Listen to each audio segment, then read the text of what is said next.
If you are somebody who has qualified NEET and is looking to pursue their MBBS abroad in 2025, then this video is for you. And the very first step in your abroad journey is going to be picking the best country for you.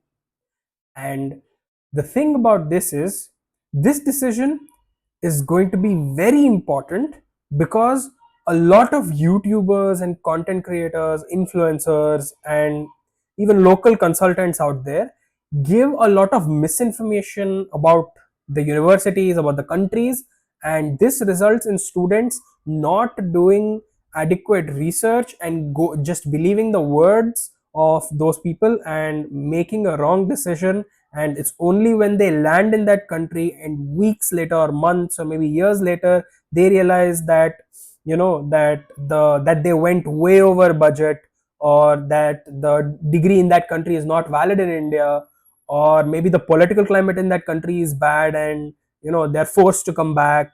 So making a wrong decision regarding the country and the university can result in you wasting lakhs and lakhs of your parents' hard-earned money and your own precious time. This video is intended to give you all the information about the countries that you need to know to make an informed decision about which is the best country for you. We will talk about the good and the bad of the countries. So let's get started. So the very first thing is, if you want to come, if your end goal is to come back to India after your MBBS abroad, then you have to know the NMC, the National Medical Commission of India's guidelines. So if you are somebody who doesn't really want to come back to India after their MBBS, then you can just skip this part of the video.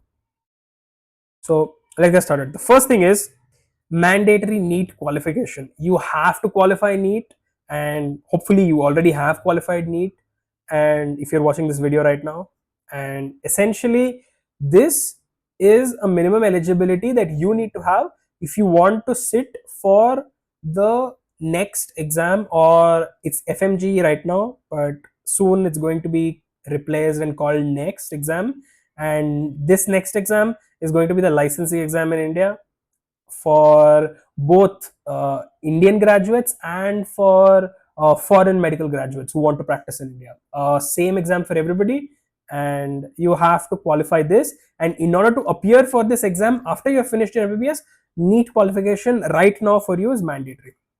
So the next condition is actually pretty straightforward: the course duration and the structure. The MBBS duration must be 54 months or 4.5 years long. Then you need to have a mandatory rotatory internship through the same medical university. So overall, your education will be about 4.5 years plus 4.5 years of study plus 1 year of internship. So about 5.5 or maybe 6 years, your MBBS will be completed.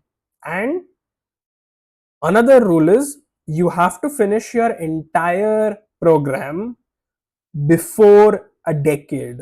So from the date of your admission, let's say you join for MBBS in September 2025, then by September 2035 you must finish your entire MBBS. Even if you, let's say you fail a year, or you have to repeat a year, or maybe you skipped a year, so that is fine for a year or two, but you'll have to ensure that within 1 decade your entire MBBS degree is finished along with the internship. And the next condition would be the medium of instruction. Again, pretty straightforward. Your entire MBBS education must be done in English. The medium of instruction should be English. And your licensing exam that you write after you have finished your entire MBBS degree, that can be in the local language, that's fine, but the classroom study must be in English. That is what this rule means. So the next requirement is single institution. That is, once you join one MBBS institution, you cannot transfer, you cannot skip between multiple institutions and everything. So if you pick one university, you are married to that university, you can't change. You're with that university through thick and thin. So this also emphasizes the importance of picking the right university. So The next thing is here. Oh my god, this rule is actually going to be a rule that is going to be the cause of a lot of uh, pain for you if you are an MBBS student, because it is mandatory for you to get a license in that country. So that means, let's say you did your MBBS in Russia. That means you also need to, once you finish your 6 years of MBBS and get your medical degree in Russia, after that you also need to write the licensing exam in Russia, pass that, become a doctor who is qualified to practice in Russia, and then, only then, once you already have the medical license in that foreign country where you studied, only then can you come back and appear for the next exam in India. Another requirement is obviously passing the licensing exam of India, which is next. So if you are a foreign medical doctor or an overseas citizen of India who has finished their MBBS abroad and wants to come back to India to practice medicine in India, needs to pass this test. Right now it's called FMGE, but very soon it's going to be called NEXT, and National Exit Test, and you'll have to pass that to obtain your permanent registration to practice medicine in India. The next condition is that you have to have your internship in India after you finish your next or during your next. So essentially, how the timeline will proceed is you go abroad for your MBBS, you finish your MBBS in like 6 years, and after that you write the licensing exam in the country of your study. You get the medical license of that country. Then you come back to India, then you apply for next, and next exam is in two phases, step 1 and step 2. So after you finish next step 1, you will have to do a 1 year internship in India, and after you finish that 1 year internship, then you'll have to appear for next 2, and once you successfully pass next 2, you will get your permanent registration to begin your medical practice in India. The best and the most popular countries for Indian medical aspirants. So right now these 8 countries are usually the most popular. These are like the superstars in the world of MBBS abroad. So it's Russia, Georgia, Nepal, Kazakhstan, Uzbekistan, Kyrgyzstan, Philippines, and Bangladesh. So how I said that these were popular countries, but how popular are these countries? So here is just a pie chart to show how many students these countries attract, how many Indian students, and all, keep in mind that these figures are an estimate. So let's say, for instance, it says in Russia about approximately 8,000. So it could very well be 11,000 or 12,000. So these are all just approximate figures because there is no proper survey done for all Indian students who go, but these are the estimates based on the sources that we have stated here. So without much surprise, Russia and Georgia are the biggest players. Like combined, both of them account for more than 50% of Indian foreign medical graduates or people who go there to study medicine. So Russia and Georgia are the most popular, and these days the Uzbekistan, Kazakhstan, and Kyrgyzstan have come out as pretty popular options these days as of very recently. Russia and Georgia have been popular for a long time. Russia has been popular since the 2000, 2002, right from then and there.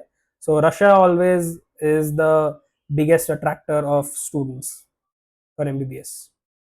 So the very first factor that you need to consider if you plan to come back to India is, does the medical council of that country adhere to NMC's FMGL guidelines 2021 regulations? So sounds all fancy, but these are just the very key guidelines we went over right now.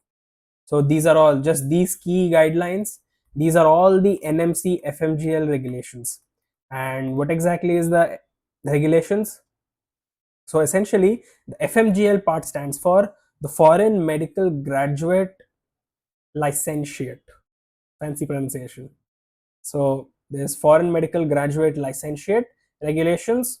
These are just the rules we just went over. These are the rules that any overseas citizen of India or any foreigner who wants to, or any foreign doctor who wants to come and practice in India, they must satisfy these key guidelines to come and to be eligible to appear for the next exam in India to get their license. So you don't need to break your head on all whether a country is, does it follow or not. We will tell you straight away here in this video what all are the countries that follow and don't follow. So the next factor you need to consider is whether is English the primary medium of instruction. And if you notice here, the word we used was primary medium. It's not the only medium. So if you go to any country, a lot of students are under the impression that, okay, the medical degree, this university, it's in English, so I don't have to learn the language over there. I know English, so I can just get by without learning the local language of that country. No, you will have to learn the local language. There is no way out. It is as inescapable as taxes or any other thing. You just can't get away with it, because even if the course that you do is in English, you still would have the internship period at the end of your degree, in which you will have to communicate with the local patients there. So they will most likely not know English, so you'll have to speak to them in their local language. I mean, but then again, you live in a country for 6 years, it's not going to be hard for you to become fluent in their local language. Just pick up any TV show, pick up any favorite actor or actresses you might like in their culture, follow a bunch of their movies, and engage in conversations when you go out to buy groceries and with the local residents there. And 6 years is a lot of time to get good to get good proficiency on any language. So that hopefully clears out the language part, because this is a common query that a lot of students have. So bottom line, you will have to learn the language, local language, no way around it. But it should be very, very possible and doable to learn the language. So the next thing is the budget. Obviously, the tuition fee and the living expenses. Most often when people come to you, and a lot of the times when local consultants come to students and start talking about MBBS abroad, they say, oh, let's say Uzbekistan, I'll get your degree done in like 25 lakhs. Russia, I'll get your entire degree done in less than 25 lakhs. So when local consultants or influencers speak like that, what they actually mean is just the tuition of the university. They don't add the living expenses also in that budget that they tell you. So if you add living expenses, is where most students go over budget, and they don't plan for it properly, because they don't know what are all the costs that will come, what are the unexpected costs that will come, and what are the normal living expenses in that country. So we will also, in this video, we will just briefly touch over the expenses, whereas we'll make a brand new video where we will comprehensively break down all the costs needed for MBBS abroad. Like 98% of all the costs that you will incur in your MBBS abroad journey will be covered in that video. It's a next video. So in this video, we'll not go into too much detail, but we'll give you a realistic number that you can expect. And with FMG pass rate, for country level, it can be optional. If you want to consider it, you can consider it. It is good to know like the countries that are in the top 2, top 3, top 5 FMG pass percentage. But other than that, it's better to focus on the FMG pass percentage at the university level compared to the country level. So now let's properly dive into the countries. So the first one, Nepal. Does Nepal Medical Council adhere to NMC's FMGL 2021 regulations? Yes. And this answer is something that caused a lot of confusion, lot of tension, and a lot of pain to students a year ago who were studying in Nepal. Because what happened was, Nepal Medical Council a year ago in October, they released a notice which said that foreign doctors will not be treated equal to native doctors. So the translation is that foreign doctors will not be given permanent license to practice medicine. However, the very next month, in less than about 2 or 3 weeks, Nepal Medical Council released another notice and clarified that foreign doctors will indeed be treated as equal to native doctors. And the thing is, everywhere on the internet, people only, all the big news headlines were made when the first notice came out, but not many people, not many news channels bothered to update after the second notice came out. So let me just show you. Does Nepal provide permanent medical council? Just have a look at this. No, is the first answer by Chat GPT, the future. Oh my god. Yeah, but guess what? This answer is actually wrong because Nepal does provide the license. So, what you need to do is, it is best not to take the answers that Google or all these other, consultant websites give you. It's better to directly go to the website of the official government body. So, once we go here, this is the Nepal Medical Council's official website. So as you can see, a lot of it is in Hindi or yeah, yeah. So look at notices and latest notices in Nepal Medical Council, and uh, there we go. Check this out. Notice regarding NMC registration for foreign nationals studying in Nepal, October 2024. So what did NMC say? Nepal Medical Council. Okay, all of this is like very fancy jargon you can ignore, but this was the bottom line. Thus, Nepal Medical Council allowed citizen other than Nepali to get registration as foreign doctor. Further clarifies that they will not be treated as similar to Nepali graduates. Not be treated. So this created, oh my god, imagine you're a student in Nepal last year. The instant this notice came out, it was a bomb to the students. All students, parents, everybody was concerned. There were protests, there was a lot of drama, a lot of tension. But guess what? Immediately, the very next, within 2 weeks, 10th November, within 2 to 3 weeks, we had another notice regarding license to practice for foreign students in Nepal. And the bottom line is, after graduation, for foreign nationals are eligible to take licensing examinations as per NMC regulations. Upon passing the licensing examinations, the foreign candidate can obtain a license equivalent to that of Nepali citizens. This procedure does not require any good standing certificates. Oh yeah, they used to require good standing certificates, but now they don't. So yeah, this clarified it. So this notice clarified the previous notice. So students were always confused. So the bottom line is, Nepal indeed does provide permanent registration. And for you as well, whenever you feel any doubt regarding any licenses or registrations, do not just Google it. Do not take the words that Google gives you at face value. Check the official website, the official medical council website of that country. That will give you all the details. But then again, you won't have to. We'll just tell you everything in this video. So yeah. So this is clarified. Nepal does indeed stick to the NMC guidelines. The next is, medium of instruction is English. Yes. The licensing exam in that country can be taken in English. Yes. The estimated budget, tuition fee and living expenses, 40 to 50 lakhs. Yes, the Nepal is expensive. The tuition fee can be quite a bit expensive, and the living expenses are not very expensive, but similar to India or a little bit more. But usually tuition fee is a big chunk of that price. And if you want, Nepal can be a good option for you, provided you have the 40-50 lakh budget, because Nepal is close to India, and if you want to go to Nepal, you won't need a visa. The climate is very similar to India. The patients, everything are pretty similar to Indians. So so it should be a decent option, provided you have a high budget like 40-50 lakh. Next is Bangladesh.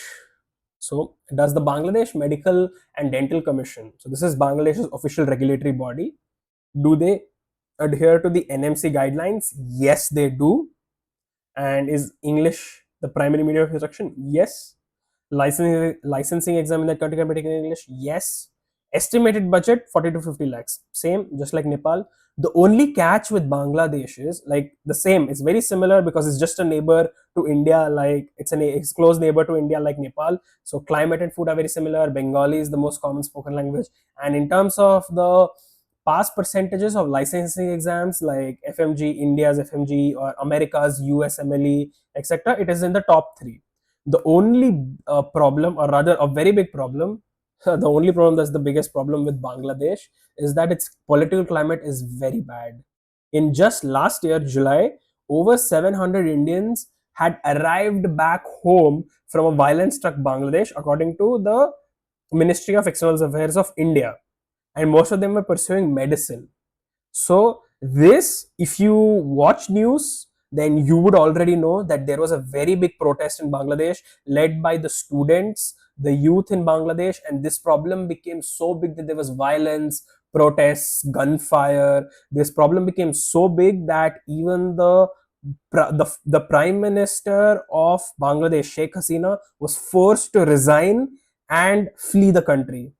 So it was that big of a problem. And this is like something that if you this is like the reality. If maybe you haven't watched the news, maybe your parents would have known this. Last year it was a big deal, and Sheikh Hasina came to India to seek refuge, and now just about a month ago, oh yeah, place what happened was there were the students were locked away within their colleges, and most of the students were safe. Like quite a few were injured, but majority of the students were safe. But the problem was that the government had cut off internet, mobile access, mobile services, and everything for the area, for a lot of areas. So there was no communication. A lot of students were under uh, like a lot of stress as to they were not able to get in touch with their families outside of India. So a lot of students made the decision to come back, and basically it was a very big problem. And Indian government coordinated with the students to come back, help them come back safely. And overall, what happened is at that time the conflict was kind of settled down, but recently there has been talks that the former prime minister Sheikh Hasina is set to go back. About a month ago there was talks that the former prime minister of Bangladesh will go back to Bangladesh to reclaim power and stuff like that. So there is a possibility that the whole controversy and like the whole protests might start. So just because of the very uncertain political climate, we don't advise Bangladesh as a ideal destination for now. Maybe in the future, maybe in like a few years, everything will settle down. If so, then we'll make an update video about Bangladesh. But for now, we don't advise students to pick Bangladesh. And after Bangladesh comes another controversial country, Philippines. So basically, the reason why Philippines is extremely controversial was, does Philippines stick to NMC guidelines? Actually, the way the education, it's not a simple answer for this, because most of the most of the medical colleges in Philippines follow the structure of BS, Bachelor of Surgery, like a pre-med course, plus MD for like 4 years, 4 or maybe 5 years in some places. So this BS plus MD is the structure followed in most medical universities in Philippines. However, the BS part is not recognized by NMC. It is not considered by NMC to be a part of the degree. So only a few private institutes in Philippines were approved by the CHED, and CHED is essentially the Commission on Higher Education of Philippines. So they are the people who decide the overall education of the universities in Philippines. And some private institutes have made Indian National Commission advised program and got them approved by the CHED. So there are a few private institutions in CHED which are following India's NMC guidelines, but still overall you'll have to double check, triple check, like quadruple check whether the institute you have picked in Philippines is like properly approved by India's NMC, and it's not really worth the risk because these have approval by CHED from now. Maybe they might not in the future. So it's quite a risky, uncertain situation. So, and overall, Philippines is also pretty expensive. So, for instance, the budget will be 50 to 60 lakhs in Philippines. With Philippines, the tuition fee is tuition fee is relatively high, like 20-30 lakhs, and the living expenses is very high, similar in tuition. So the living expenses is going to be very high in Philippines, and that's the reason why if you have 50-60 lakh budget, and on top of that, it's very uncertain whether the institutes are properly approved. You'll have to check multiple times, and you have to check all their accreditations of the universities. And on top of that, the Indian embassy in Manila, Philippines, released a notice warning medical aspirants to consider their options very carefully before choosing Philippines. As I said, you'll have to check once, twice, thrice, like many times before you go. And in my opinion, all that risk, all that uncertainty is not really worth it, because you just have better options at a cheaper rate and more and there is no uncertain risk like this. There are better countries. So Philippines is not something we recommend. Russia. So here comes Russia, everybody's favorite. And guess what? Russia sticks to NMC guidelines. Yes. The medium of instruction in Russia is English. In the Russian medical universities, yes. The licensing exam in that country can be taken in English. Well, guess what? In Russia, the 6 year MBBS, at the final year of your MBBS, you will have to take the GAUS exam, which is the state, which is like I mean, in India, it's similar to the board exams. So it's like a statewide exam that is dependent on the university. It is in the control of the university. So depending on which university you pick in Russia, you can have that GAUS exam in English language.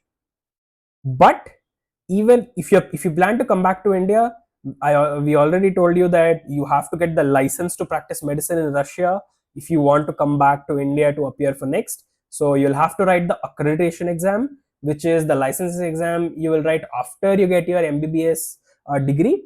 And that accreditation exam, there you have to write it only in Russian. So you'll have to become fluent in reading, writing Russian, and only then you'll be able to get that accreditation exam. And as I said, getting proficient in Russian should not be too hard if you have 6 years of time. And another thing is the estimated tuition fee for Russia, 30 to 40 lakhs. Actually, 40 lakhs also is a little bit on the higher end. Normally, it might cost you 30 to 32 lakhs. And groceries are expensive because in Russia, vegetables and these other things are pretty expensive, while other things in Russia like liquor and stuff like that, that's cheap. But vegetables and like the groceries that normally Indians would prefer is expensive. So 30-32 lakhs, maybe 35 lakhs, even in the worst case, is the budget you have for Russia. So Russia is pretty affordable compared to everything. In India, if you want to get MBBS from a private place, you know it'll be like easily close to a crore in cost. So I mean, Russia is still better, way better, less than half.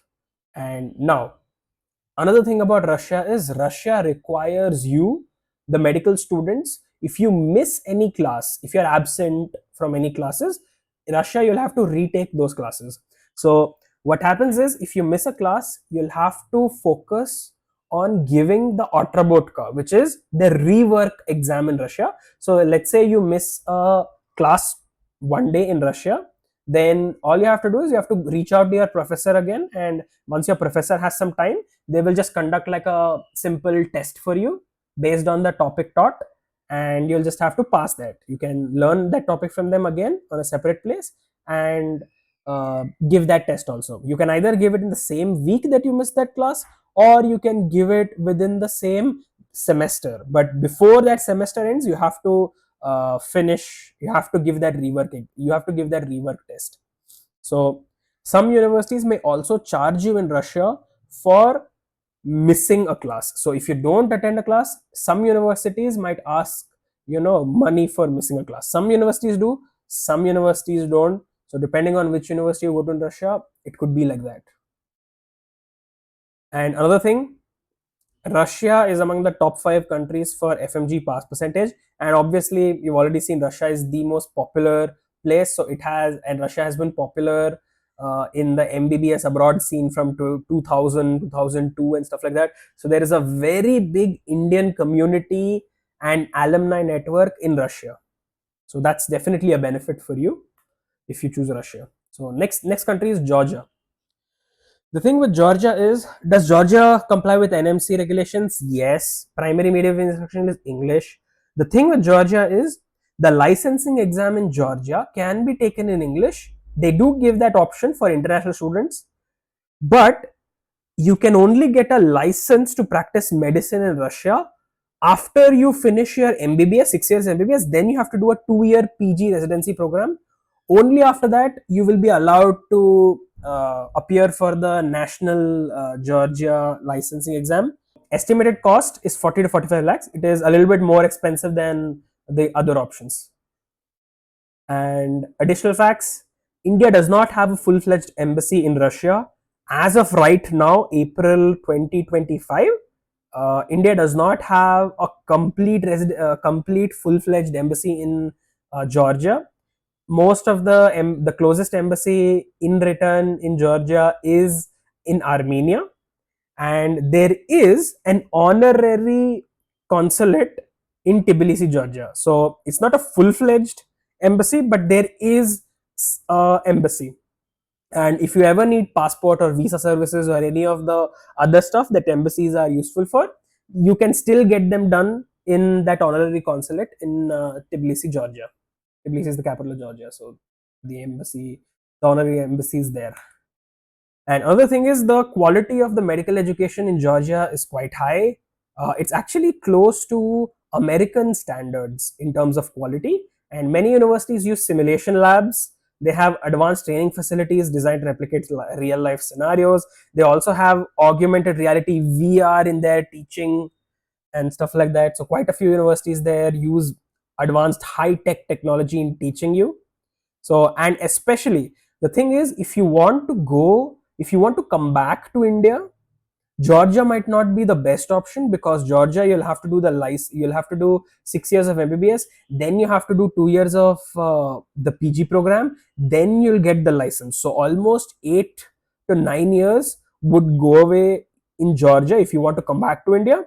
However, most students who go to Georgia, they go for writing USMLE. So USMLE doesn't have any sort of, you have to get license from the place you study. So if you do 6-year MBBS in Georgia, you can also just directly go and write USMLE after that if you want. You don't have to get Georgia license to appear for USMLE. So a lot of students who go to Georgia primarily go there for USMLE and other country licensing exams. So the next is Uzbekistan. And does the Uzbekistan's Ministry of Public Health adhere to the NMC regulations of India? Yes. The primary medium of instruction is English. Here is one specialty of Uzbekistan. All MBBS graduates are automatically licensed. So your MBBS degree, you will be automatically licensed. You will have no separate licensing exam. As of now, Uzbekistan is the only country that has it. No other country. In every other country, soon after you finish your MBBS, you have to write a separate licensing exam after your MBBS. But in Uzbekistan, you don't have it. So that's definitely a positive for quite a few students. And the estimated budget for Uzbekistan, tuition and living, will be 27 to 32. And even 32 is a little bit on the higher end. Uzbekistan is one of the few places where 27, 28 lakhs, you can actually wrap up your entire MBBS, 6-year MBBS there. And it's a pretty good option for students who want to get their MBBS done in economical and a pretty safe country. And on top of that, you also have the license available, so you'll have to write one less exam before coming back to India and writing the next exam. Kyrgyzstan. So very similar to Uzbekistan, it follows all the regulations. English medium, licensing exam can be taken in English. It does have a licensing exam. Uzbekistan doesn't have any separate licensing exam. Kyrgyzstan does. And estimated budget would be similar, very similar to Uzbekistan, 27 to 32 lakhs, and very similar to Uzbekistan in terms of safety and the affordability. Next is Kazakhstan. Does Kazakhstan's Ministry of Healthcare adhere to India's FMGL regulations? Yes, it does. Primary medium of instruction is English. Yes. Licensing exam in the country can be taken in English. Yes. This, and estimated budget 35 to 40 lakhs. It is a little bit more expensive than Uzbekistan and Kyrgyzstan. A lot of private institutions there. So private institutions obviously charge a little bit more, and that's the reason why there's a lot of universities, a lot of competition among universities. So the fees is also slightly higher there compared to its other Uzbekistan and Kyrgyzstan counterparts. So now we have mostly wrapped up all the popular destinations for MBBS abroad. There are a few other less popular options like Poland, Armenia, Romania, and stuff like that. But the thing is, those countries are very expensive, and on top of being very expensive, because it'll easily be in, if you pick Poland or Armenia, Romania, it'll easily be, you have to have a budget of more than 70 lakhs. So you'll have to have more than budget of 70 lakhs in those countries. And on top of that, a lot of people used to think that, okay, if I go to any European Union country, then I can just get a license to practice there. But no, if you go to European Union to get a license, you will still have to write the licensing exam, UKMLE. You'll have to write that to get your license. So they are more expensive, not as popular. So ultimately, since you know the situation of all the countries right now, you are in a very good, you have all the information necessary to make a good informed decision as to which country you choose. And to simplify, in our this is our recommendations. If your budget is less than 30 lakhs and you want to come back to India, then you can just pick Uzbekistan, Kyrgyzstan, or Afghanistan. Pick any istan, you'll be fine. If your budget is between 30 to 40 lakhs, a little bit higher end, Russia is fine. The reason is Uzbekistan is actually a very recent destination for study MBBS and stuff like that. So not a lot of people have graduated medicine from Uzbekistan as of now. So there is also a possibility that in the future Uzbekistan might put a license exam, might change a little bit. I mean, it's a very small possibility, but it is there, and it's up to you. So Uzbekistan doesn't have a lot of medical graduates practicing as of right now, because Uzbekistan's study abroad MBBS scene only started exploding in like 2022 2023, very recently. So if you want a more reliable option, you want a place that has a lot of Indian graduates practicing medicine who came back to India practicing medicine, stuff like that, you can just pick Russia. Russia would be a safer option with just a little bit more budget than Uzbekistan, little bit more. And if you have an even higher budget of 40 to 45 lakhs and you want to get, and you want to have a high tech education and you want to write USMLE, you don't care about coming back to India, Georgia can be a good option for you. So thank you for watching this video till now. I know that I must have gone on quite a bit, but hopefully this information in this video was useful to you.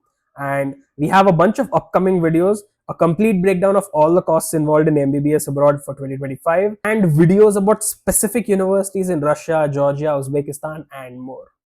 So if you would like to watch all of those videos, then subscribe to our channel, click the bell icon so that you are notified when those videos come up.